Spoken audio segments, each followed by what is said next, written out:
Okay, so AI and Autonomy Day for Rivian just wrapped up a little bit ago, and I did manage to watch live, which was actually really impressive. I was pretty skeptical. I wasn't expecting it to be that big of a deal, but as it rolled out, it sort of it gave me the big picture. I feel like we've heard RJ speaking so many times about how cutting edge Rivian is and how software oriented and blah, blah, blah. But we haven't been able to see that because they've kept, 60 or 70% of what the company is under wraps. And they even mentioned that they were impressed with themselves, that it didn't leak prior to this big Rivian Autonomy and AI Day. I'm impressed. I think most people will be impressed, and it gives me the sort of big picture, wow, okay, here's Rivian, here's what Rivian means, what it is, and where it's going, rather than this is the vehicle, it's so much bigger than that. So autonomy is huge. I am excited for AI, and now that statement from RJ about texting's coming, but it's going to be all inclusive, and having delayed and delayed and delayed, and we haven't seen texting capability, which is a joke. Now suddenly it's going to be available with the AI, Rivian's native AI, in Gen 1s and Gen 2s and R2s, all future vehicles as well. And it's going to have texting. They had a very impressive texting demo, and because of that demo, it made sense what they've been referring to and why it hasn't been available yet. So I do wish that was being released already, but I understand why they're rolling things out the way they are. So I hope by early 2026, they mean like no later than February or something. There have been situations where Rivian has overpromised and underdelivered. Like Gen 1s infamously don't have the capabilities that they were promised to have. They're not getting the level of autonomy that they were sort of promised to have initially. It's going to be really interesting to see how the timeline ends up shaping up, but for owners currently, especially Gen 2 owners and R2 owners soon to be, the next year is going to change drastically. So the vehicle that I'm driving today is going to be very, very different than the vehicle I'm driving by the end of 2026 if Rivian manages to stick to the timeline as they stated in today's demonstration. So we'll see. Pinpoint that. Go watch the video. It's fantastic to see. There was some dry parts in there about, real nerd level details as far as hardware goes, but the real interesting stuff was the AI and the autonomy to me as an owner. I literally texted my wife already. She loves her Mach-E.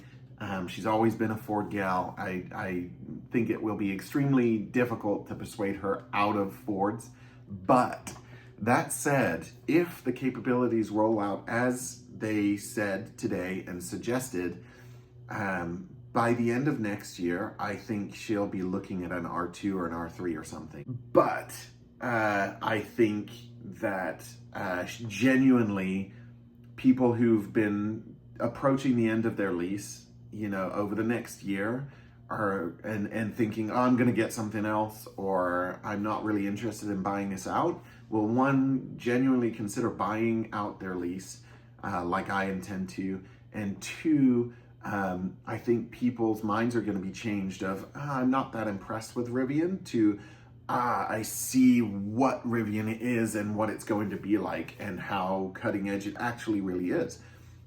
So really fun stuff. Again, please watch that video. But here is something that I've said numerous times. Rivians are not luxury vehicles. I am wrong, and I'm eating my words today. I don't think it's a luxury vehicle as far as fancy features, heads-up display, massaging seats, that kind of stuff, which until now has been the sort of description of a luxury vehicle has been what fancy features does it have? How pillowy and plush are the seats? I think that's gone away or is going away.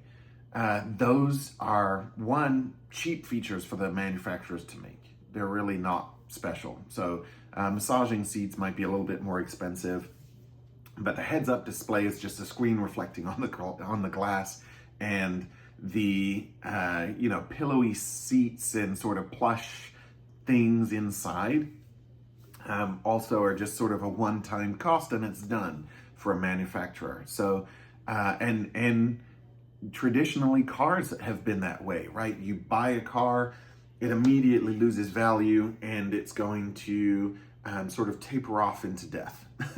And next year's model is going to have 3 new features that you're like, oh, I wish I had that. And your car's going to lose more value. And next year's model is going to have 3 new features. And then, every 5 to 10 years, the car model is completely phased out and redone. Even though, there's really nothing wrong with the chassis or a lot of times the motors or anything else. But in order to meet emissions and all of that, things have to keep changing. And manufacturers have wanted you to purchase, every new model that comes out. Here's how I believe Rivians are now considered luxury vehicles, and I do get what people have been referring it to. I disagree that it's a luxury vehicle, but I do think that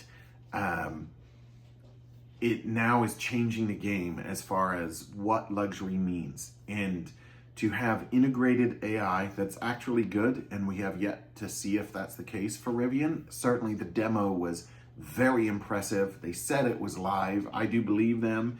If it's as good as it appeared to be, maybe a little faster because it seemed a little slow, but if it's as good as it appears to be, that is going to be a feature that will finally put it on par with CarPlay.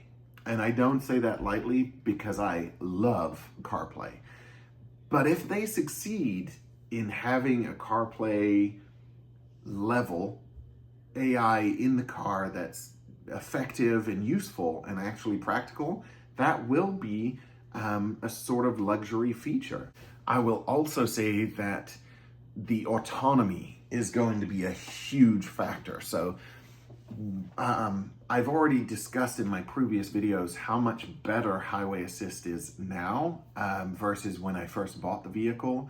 And I think anyone who's had any type of adaptive cruise control with lane keeping and things has experienced the phantom braking, or it thinks something's there and it does something funny, like maybe swerves out of its lane or just drifts out of its lane. I don't know. I've experienced all of those, not just in the Rivian, but in several other vehicles. My Mach-E, a Ford Escape, Chrysler, and my Toyota Highlander as well. But I think that luxury is going to be the autonomy and the AI, and that's really drilling down into vehicles improving over time and not just aging out because it's old. The new version has blah blah blah feature like NACS. I think that's really overblown. Like, we've all got adapters. I don't really care if the vehicle itself has NACS native or if it's got CCS. It's just, I don't know. People have made a really big deal about that as a feature, and that's just not been a big deal to me because, like I said, we all have adapters, and even if you get the NACS version, now you've got to have an adapter for that. I do think, though, the over-the-air updates, the continual improvements that I've experienced in our Rivian, that is going to be the new luxury. So a car that drives itself from point A to point B, which is what they discussed today in their autonomy and what is being demoed behind me, that's going to be luxury, right? Is I can send my car somewhere to pick someone up and bring them back. That's going to be luxurious. That's going to be a luxury feature.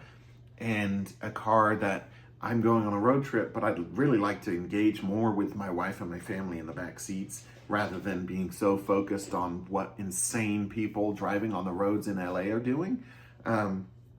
And that's going to be really exciting, I think. That's going to be the big feature that people want. So right now, you can't buy a Waymo. Tesla's full self-driving is certainly more advanced than what Rivian currently has, but the rate that Rivian has caught up is astonishing.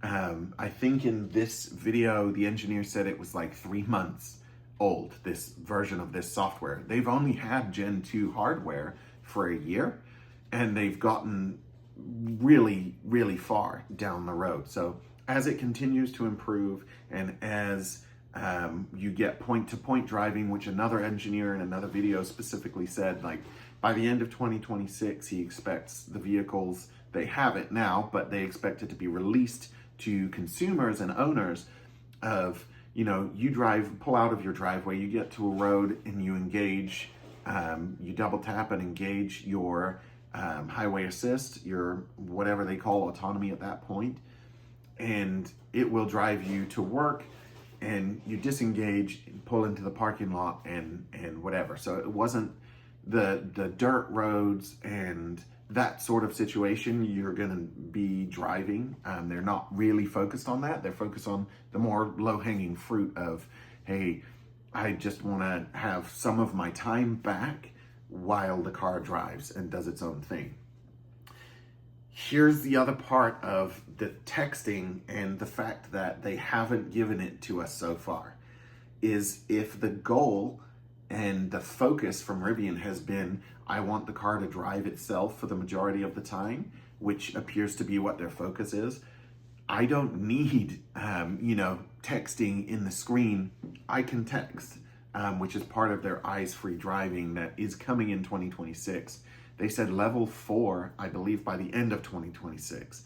I'm assuming that level 4 autonomy is going to only be coming to R2 vehicles, or perhaps there's a Gen 3 R1 coming out that will also have LiDAR.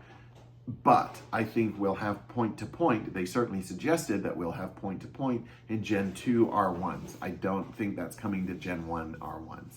So I see this as, if these features truly carry out, the price is $2,500 one-time cost, or $50 a month, $49.99 a month. I think those are both great costs. Certainly, if they are true and that's what the actual costs end up being, I'm there. I'm buying it. It's going to be a game changer for your driving experience. Like, I like to drive, but I don't need to drive if I'm just cruising on the highway, and I am driving to go to an off-road event or whatever. I don't need to drive the whole way. If I'm just driving and I've got the kids in the car and we're commuting, I don't need to do that drive. I'd like to disengage, as Sony's Afeela EV has demonstrated. It pops up like, oh, traffic's cleared, would you like to drive now? Like, yeah, okay, I'll do the fun bits. I don't want to do the mundane, boring stuff. That's actually frustrating. So another engineer in another video, it was G. Jeeb's video that I'm referring to, said that he no longer flies to LA from Palo Alto.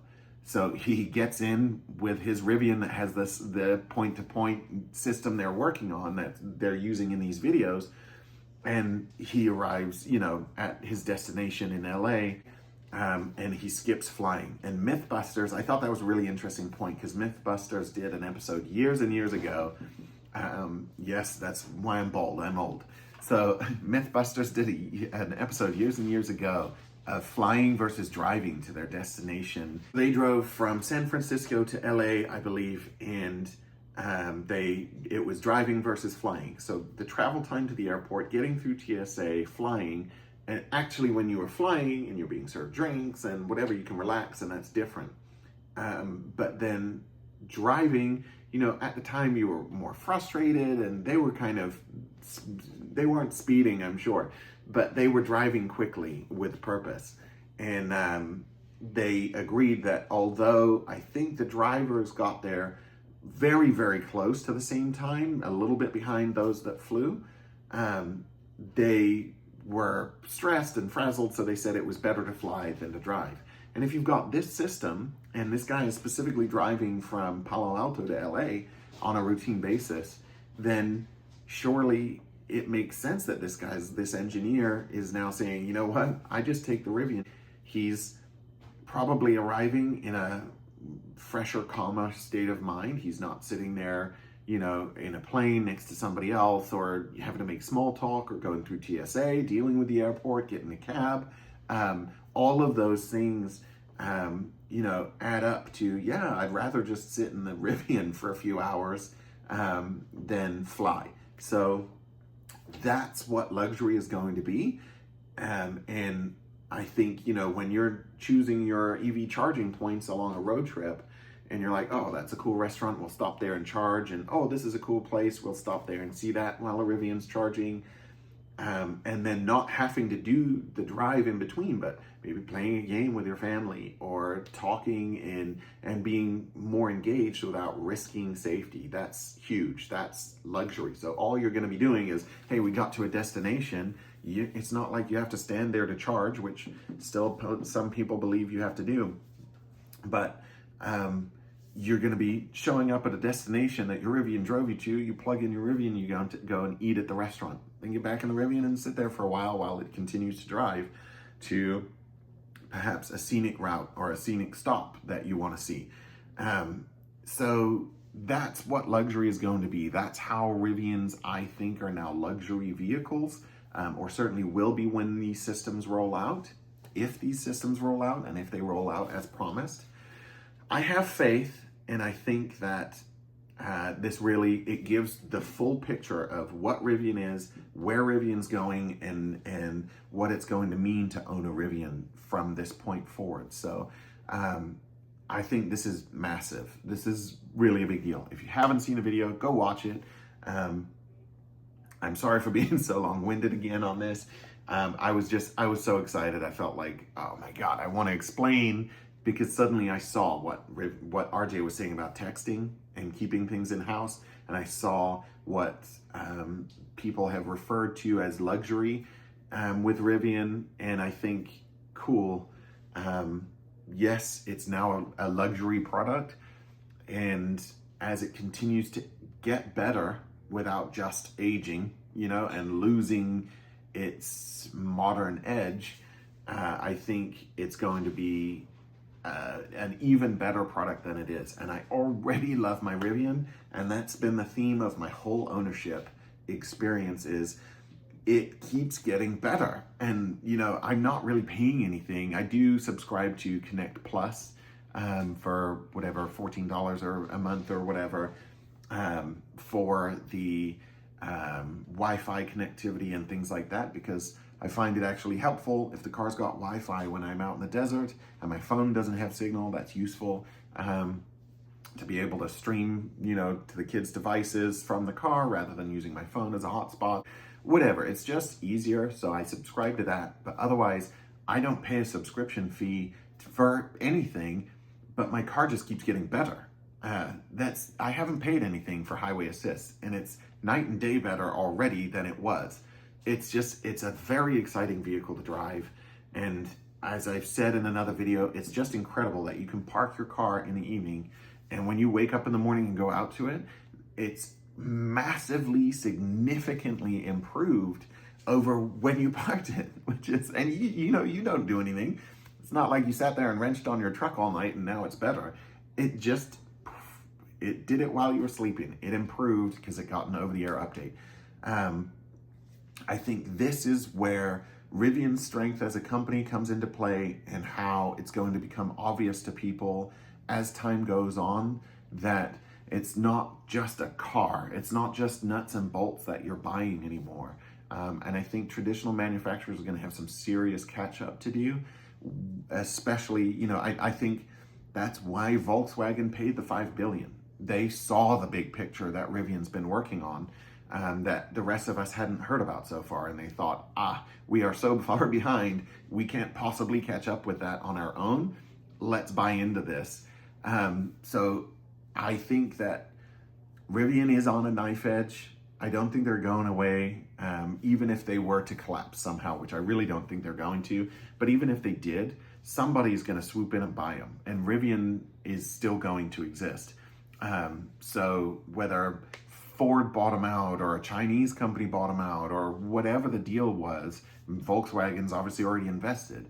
But I just don't see Rivian failing at this point. Seeing the extra 60 or 70% of the big picture of Rivian, I'm very impressed. I've loved my Rivian. I haven't, had too many issues that I have been upset about. Texting has been one, so that's on the way, but seeing the big picture about why creating a texting app or giving us CarPlay has not been the focus suddenly makes more sense, and I suddenly can be on board with what RJ's been saying. So thanks to the team at Rivian. I do really love the vehicle. I'm happy about owning it, and I've only gotten more happy about owning it the longer I have. So please use my code and referral link down below, especially if you're buying a dual standard, because those are the ones to go for. I'm telling you, range is a scam and you don't need more power. The interior is amazing as it is. There's really no big difference between the top of the tier and the bottom.